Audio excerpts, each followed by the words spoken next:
So it seems like Princeton in the 70s and the 80s was a real fertile ground for some sort of revolution in empirical micro. And in my mind, it starts with you and Albert Rees. And I was just wondering what impact he had on you as a young economist, and how do you think you would have been different, if at all, had you not been known him.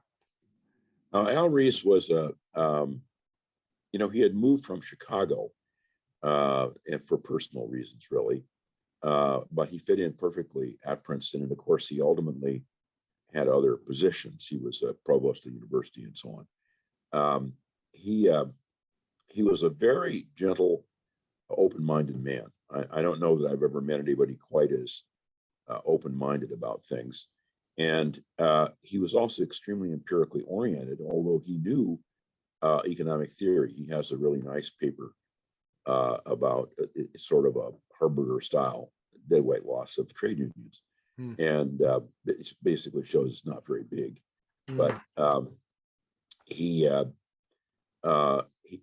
was very encouraging. So he let people do what they want. I took my own style from that.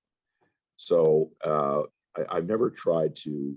I like to make sure students are working on problems that might be useful for them to work on. But other than that, I try not to be too forceful about how they do it. He had just come off of a book, which it's completely lost, that people don't know about anymore. It was one of the very first empirical studies of labor markets. He did it with, of all people, George P. Shultz, the famous George Shultz, who was Secretary of State, Secretary of Treasury, and just died recently at 100. They were great friends. And what they did was to collect data from individual firms and then study wage determination using a regression design.